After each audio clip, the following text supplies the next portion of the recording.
Good morning and welcome back to Summit Sunrise here on TV8 Summit.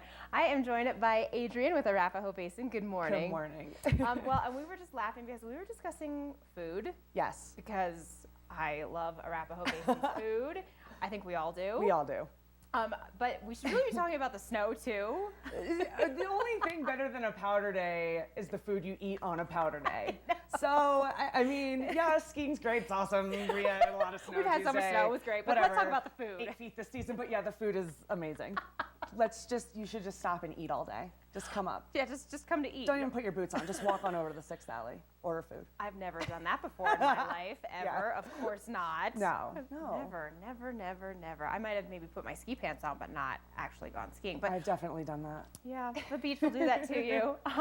So let's talk a little bit though, about the snow. Yeah, It was yeah. so good. I was up there on Tuesday morning and it was all right. Yeah, I mean, Tuesday was something. We reported 8 inches, but it skied like a foot. I mean, it was knee deep for me in places, and I'm like 5'5", so that was pretty impressive.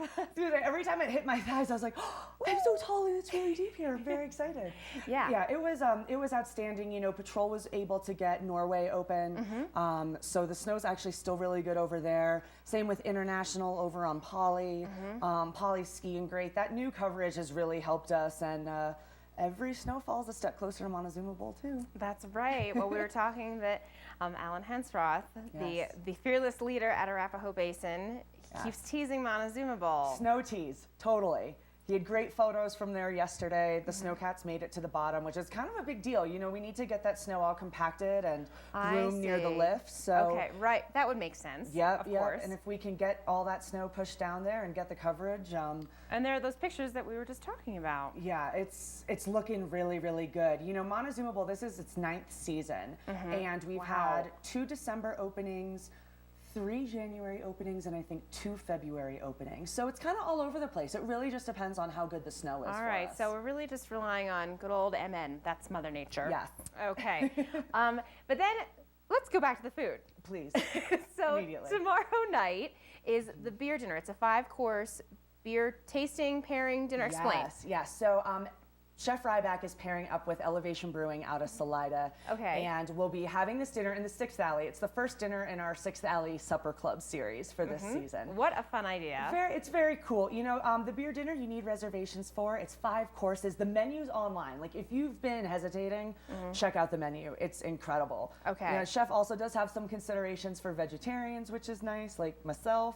Okay. But the food and beer pairings, you know, a lot of the Elevation beers, I think there's 2 in there that are a little bit more common, but 3 of them you can't really get outside of the brewery. Oh. Yeah, so we'll have some really special stuff there. Okay, that's good to know. I didn't know. Yeah, a Chardonnay barrel-aged beer, and I think it's like a mole porter is going with the beignet course, the dessert course. The beignet course? Yeah. Well, twist my arm. I mean, you can tell that Chef Ryback really enjoys what he does, and it comes out in all of his delicious food.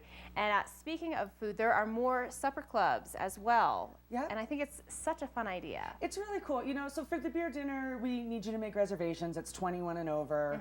A little bit more, not formal, but a little bit more, I don't know, there's like a plan with it. Okay. The other supper clubs, January, February, and March, it's mostly all you can eat. It's very laid back. You don't need to, you can make a reservation if you'd like, or they're on our website, but you don't have to. You can just stop in after your day of skiing, drive on up after work if it's something that you and your family are interested in. And it's also open to all ages. So I was say, that's like a good idea if you have guests coming into town. I have some family coming into town in March. I mean, it's a really good idea to kind of bring everybody together and show off A Basin and why we love it so much. It's cool. You know, we built this gorgeous new bar and restaurant. We want to use it as much as possible, and what better way to kick off your weekend than stuffing your face in the 6th Alley? It doesn't get much better than that. Yes, please, sign me up. I'll be right there. Yes. But then also too, Santa's going to be here this weekend, which I'm very excited about. Special guest. Yeah. Yes. And he tellies, which is really fun. Santa tellies? He is so talented. Here. I love that man. Deep knee bends, man, gotta tell you. Yeah, Santa will be there with Greg, his elf helper. So yeah, giving out candy canes, hopefully making some Christmas wishes come true. And this is on Saturday, which is going to be a perfect day. Saturday's going to be beautiful. If you saw the weather forecast before this, you know, high 30s, sunny. Oh, thank goodness! Right before that next storm rolls in. Perfect. And Santa will be around from 10 to noon, going through the base area, skiing the Poly, being all over the place. Cool. All right. Well, Folks, be sure to check out arapahoebasin.com for all things A-Basin, food, skiing, snow totals, and Santa. All the things. All the things. Adrienne, thanks so much for joining me, and we'll be back with more Summit Sunrise right after this.